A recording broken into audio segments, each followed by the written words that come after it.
आदर्श महिला महाविद्यालय भिवानी के जनसंपर्क व मीडिया विभाग एवं जर्नलिस्ट क्लब भिवानी द्वारा किया गया विचार गोष्ठी कार्यक्रम, जिसका विषय पत्रकारिता पर बाजारवाद का बढ़ता प्रभाव, जिसमें पत्रकारों व श्रोतागणों ने रखे अपने विचार। और इसी के साथ टीवी धारावाहिक महाभारत के युधिष्ठिर गजेंद्र चौहान ने सुनाए महाभारत के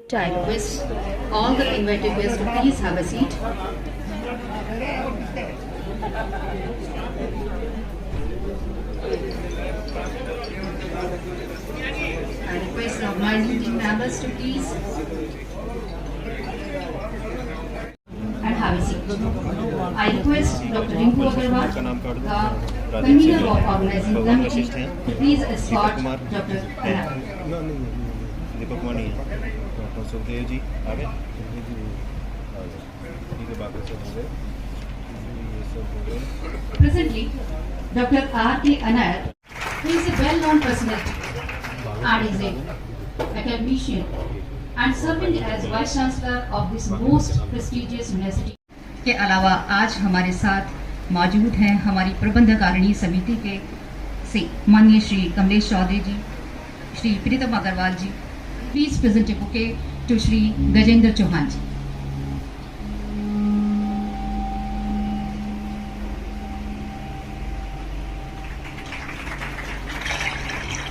I request Madam Rachna Arora ji to please present a bouquet to Shri Tribhuvan ji.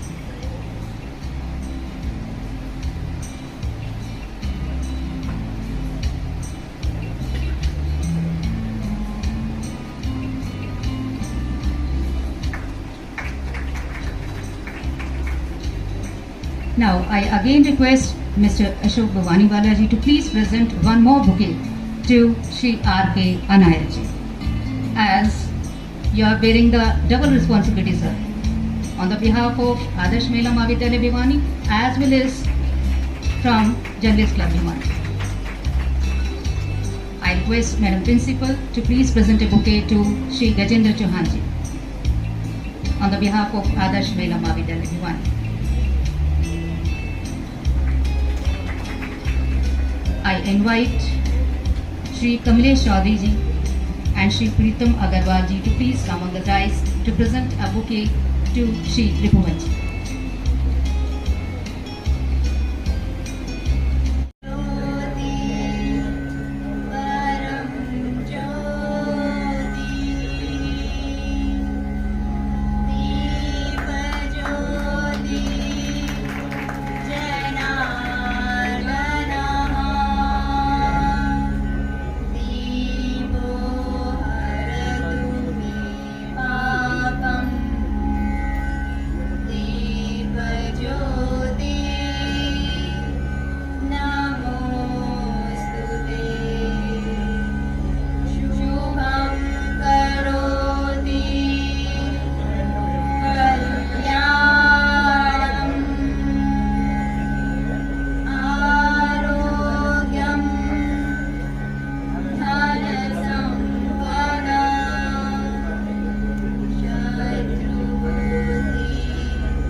पे दो उप कुलपति बैठे हों,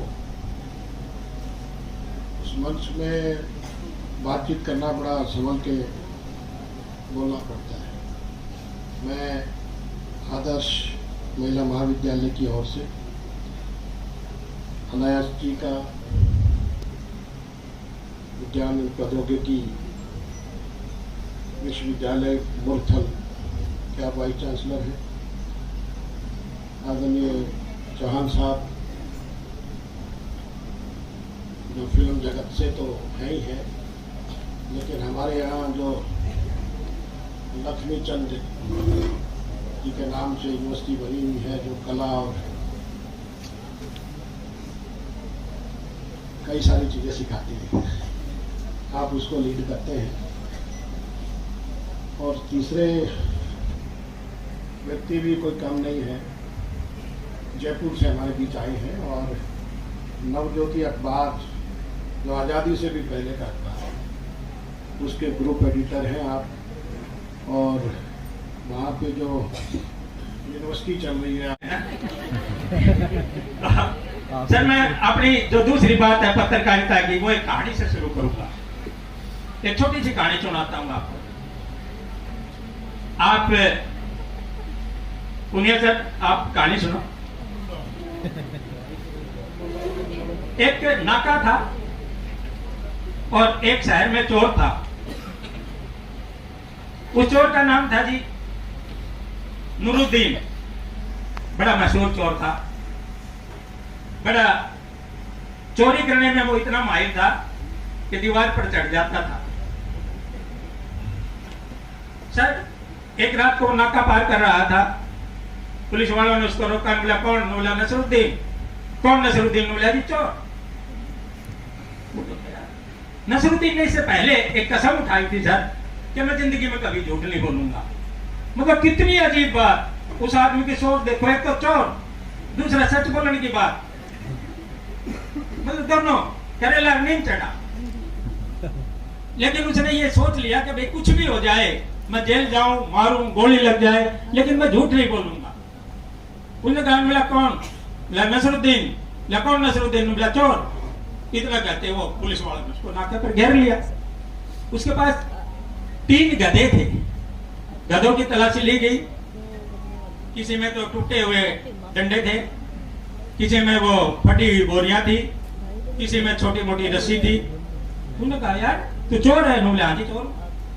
बोला मैं झूठ नहीं बोलता जी, मुझे 1 हफ्ता हो गया, 1 हफ्ते से मैंने झूठ नहीं बोला है, और 1 हफ्ते से सिर्फ मैं सच बोल रहा हूँ, और अभी सच बोल रहा हूँ, चोर हूँ।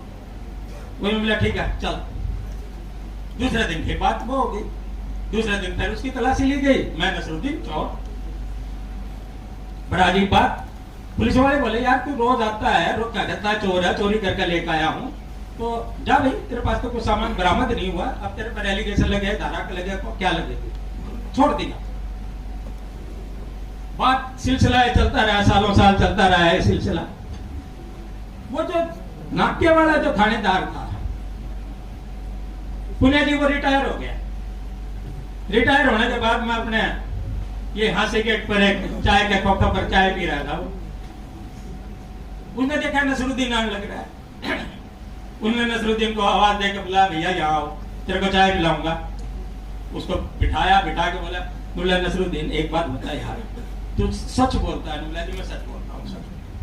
बोला तो तू चोरी करता है, हमने तेरे को 5, 6, 7 साल हो गए, मैं रिटायर हो गया, तू चोरी किस चीज की करता है? हम तेरे को पकड़ नहीं पाए, फिर भी तू कहता है मैं चोर हूँ, नसरुद्दीन चोर। उसने कहा पहले चाय पिलाओ जी, अदरवाइज आप मेरे को चाय नहीं पिलाओगे। और थानेदार चाय पिलाने में कब कब फंसता है, हम तो आपको बहुत चाय पिलाई, एक चाय आप भी पिलाओ। उसने चाय पी। चाय पीते उसने पता है क्या कहा? वो किस चीज की चोरी करके आता था, आप में से कोई अंदाजा लगा सकता है? रोज चोरी करता था, रोज नाके पर फंसता था, रोज निकल जाता था, चोरी का कोई सामान उससे बरामद नहीं होता था, फिर भी चोरी करता था। विष्णु जी, आपने नई नई पीएचडी की है, आपको तो पता होना चाहिए चोरी क्या है। वो नसरुद्दीन जो चोरी करता था, वो चोरी करता था गधों की। वो गधे चुरा कर लेकर आता था, गधे चुरा कर लेकर आता था। गधा आपका सामने, गधा थोड़ी कहता मैं चोरी होकर आया हूं, या मेरे को वैसे ये मैं इसका मालिक ये है। हमारी पत्रकारिता में ये कहानी एकदम से फिट बैठती है।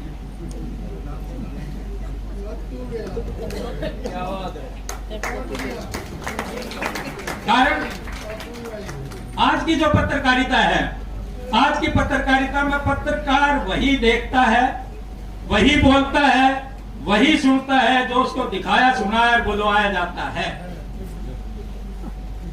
इसलिए जब आप गधों की चोरी करके लेके जाएंगे, आपके पास कोई सामान बरामद नहीं होगा, तो फिर आप चोर नहीं कहला सकते। पत्रकारिता में हम चोर इसलिए नहीं है कि डॉक्टर पुनिया ने भेज दीजिए एक प्रेस नोट आके हमने छाप दिया, हम चोर कहां हुए, इन्होंने जो कुछ लिखा हमने आगे फैल दिया।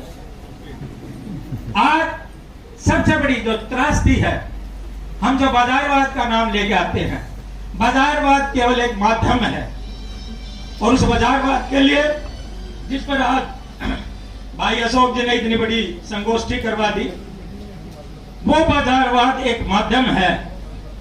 माध्यम वो है जो पत्रकार को दिखाया, समझाया और बुलवाया जाता है। तो रानाडे, गांधी और जिन्ना के नाम से आपको इंटरनेट पे मिल जाएगा।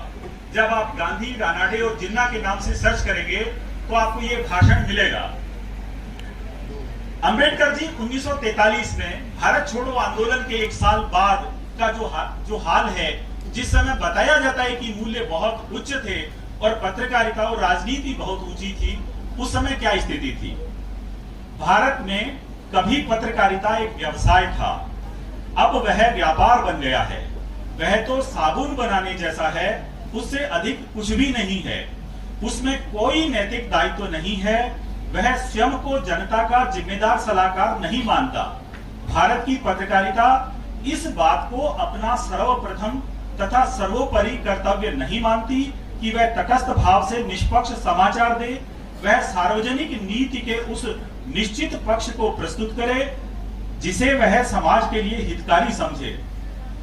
चाहे कोई कितने भी उच्च पद पर हो, उसकी परवाह किए बिना किसी भय के उन सभी को सीधा करे और लताड़े जिन्होंने गलत अथवा उजाड़ पथ का अनुसरण किया है। उसका तो प्रमुख कर्तव्य हो गया है कि वह नायकत्व की पूजा करे और उसको स्वीकार करे, उसका प्रचार करे। उसकी छत्र छाया में समाचार पत्रों का स्थान सनसनी ने, विवेक सम्मत मत का स्थान विवेकहीन भावावेश ने, उत्तरदायी लोगों के मानस के लिए अपील ने, दायित्वहीनों की भावनाओं के लिए अपील ने ले लिया है। भारतीय पत्रकारिता तो बहुत आगे निकल गई है। वह तो ऐसा लेखन है जैसे ढिंढोरचियों ने अपने नायकों का ढिंढोरा पीटा हो। नायक पूजा के प्रचार प्रसार के लिए कभी भी इतनी नासमझी से देश हित की बलि नहीं चढ़ाई गई। नायकों के प्रति ऐसी अंधभक्ति देखने में कभी नहीं आई जैसी आज चल रही है। मुझे प्रसन्नता है कि आदर योग्य कुछ अपवाद भी हैं, लेकिन वे ऊंट के मुंह में जीरे के समान हैं। उनकी बातों को सदा ही अनसुना कर दिया जाता है। समाचार पत्रों की वाहवाही का कवच धारण करके महानुभावों की प्रभुत्व जमाने की भावना ने तो सभी मर्यादाओं को तोड़ डाला है। अपने प्रभुत्व से उन्होंने अपने आधे अनुयायियों को मूर्ख तथा शेष आधों को पाखंडी बना दिया है। अपनी सर्वोच्चता के दुर्ग को सुदृढ़ करने में उन्होंने बड़े व्यापारिक घरानों तथा धन कुबेरों की सहायता ली है। हमारे देश में पहली बार पैसा संगठित शक्ति के रूप में उभरा है। और आगे अंबेडकर जी कहते हैं, यहां तक कि आज की पत्रकारिता और आज की राजनीति भ्रष्टाचार का पर्याय बन गई है। अनेक सुसंस्कृत व्यक्ति इस मलकुंड से कतरा रहे हैं। राजनीति तो असह्य गंदगी और मल वाले गंदे नाले जैसी बन गई है। राजनीति में भाग लेने और गंदी नाली साफ करने में कोई भेद नहीं रह गया है। श्री राजेंद्र चौहान जी से आग्रह। इसके बाद मैं इनवाइट कर रही हूँ ये कॉन्टेस्ट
हरियाणा में तो कहते हैं हमारी छोरियां के छोरों तक कम है, तो छोरियां ही ताड़ी नहीं बजा रही तो छोरे क्या करेंगे।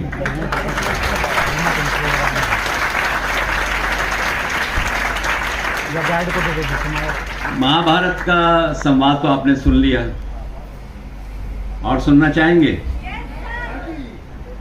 देखिए, महाभारत को मैं आज आपको पहले एपिसोड से सुनाता हूँ। जो इम्पोर्टेंट लैंडमार्क्स है महाभारत के, कुछ पर्दे के पीछे की बातें, लेकिन उससे पहले जो पत्रकारिता पे विषय चल रहा था, अनायत जी ने बहुत शायद मेरे मन की बात पढ़ ली और उन्होंने वही बात कह दी जो मेरे मन में चल रही थी कि हम जो हैं बदलाव को एक्सेप्ट करना पड़ेगा। मैं अक्सर सुनता हूँ यार वो आजकल फिल्मों का बहुत खराब हो गया है, फिल्में अच्छी नहीं आ रही। ये बदलाव है, देश में बदलाव है, पत्रकारिता में भी बदलाव है, ये हमको एक्सेप्ट करना पड़ेगा। हमारी जो पिछली पीढ़ी है, हर किसी को कहते हैं कि पास्ट इज ऑलवेज ब्यूटीफुल। पुराना फोटो देखो तो आपको एक इमोशंस जाग जाते हैं, आप उसे देखते रहते हैं घंटों। लेकिन आज का फोटो देखना है तो पुराने इमोशन भूलने पड़ेंगे। आप उन भावनाओं में रह के वो हमें जीवित रहने का अवसर प्रदान नहीं कर सकती।